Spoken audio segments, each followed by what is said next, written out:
2 बार official champions team एक्सपार्क को भी अगर फाइनेंशियली सस्टेन करने के लिए कोलैब करना पड़ रहा है, तो बाकी ऑर्गेनाइजेशंस कैसे सस्टेन करेगी? अब ये ऑर्गेनाइजेशंस ई स्पोर्ट्स में शटडाउन क्यों होता रहता है, वो जानने से पहले ये जानेंगे कि ये ऑर्गेनाइजेशंस एक्चुअल में फंक्शन कैसे करते हैं। देखो, पहली बात तो इन्वेस्टर आते हैं और अब किन चीज़ों में इन्वेस्ट करते हैं वो देखते हैं। वो लोग प्रोवाइड करते हैं प्लेयर्स की salaries, devices, boot camp, streaming के लिए सेटअप, और तो और टूर्नामेंट विनिंग में परसेंटेज भी देते हैं, up to 70% to the team. और तो और उनके गोल्स मेनली होते हैं कि जीतने का पैशन, जीतने के लिए वो लोग इन्वेस्ट करते हैं। ब्रांड कोलैबोरेशंस, वो लोग अलग अलग ब्रांड्स के साथ कोलैब भी करना चाहते हैं। उनके मर्चेंडाइज का सेल, उनको खुद को एज अ ब्रांड बिल्ड करना, या फिर गेम के लिए उनका प्यार। मोस्ट ऑफ द टाइम तो इन्हीं सारे रीजंस की वजह से लोग इन्वेस्ट करते हैं। यानी कि बेसिकली वो लोग आइदर प्रॉफिट या फिर पैशन के चलते इन्वेस्ट करते हैं। अब आ जाते हैं उस बात पे कि ऑर्गेनाइजेशन शटडाउन क्यों होती है। उसको भी अगर सिंपल में बताने जाओ तो for long period of time इनको कोई प्रॉफिट नहीं होता है, सो शट डाउन। और ऐसा नहीं है ये लोग कुछ भी नहीं करते, इनका बहुत ज़्यादा पैसा बर्न हो जाता है।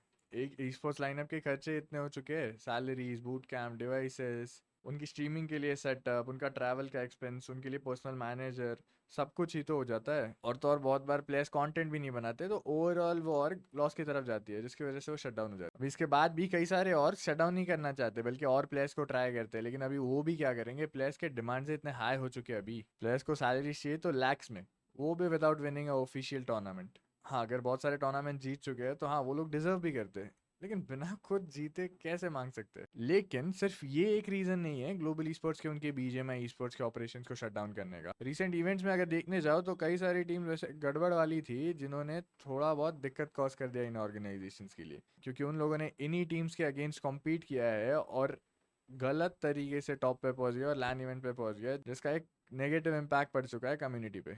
बेसिकली वो ये कहना चाहते हैं कि ये लोग जो इन्वेस्ट करते, इतना सारा पैसा लगाते हैं टीम्स के ऊपर, इनको थोड़ा सा अलग प्रिविलेज होना चाहिए उन टीम्स के मुकाबले जो कि एकदम ग्रास रूट लेवल से इनका गेम खराब कर सकती है, जो कि थोड़ा बहुत सेंस भी बनाता है।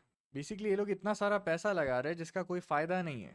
सो शायद ये लोग एक ऐसे फॉर्मेट की वेट कर रहे हैं जिसमें टीयर 1 ऑर्गेनाइजेशंस को थोड़े अलग प्रेफरेंसेस रहेंगे। तो क्या पता हमें आगे चल के ऐसा भी देखने मिल जाए कि टीयर 1 टीम्स को अलग थोड़ी प्रायोरिटीज दी जा रही है अंडरडॉग से बदले।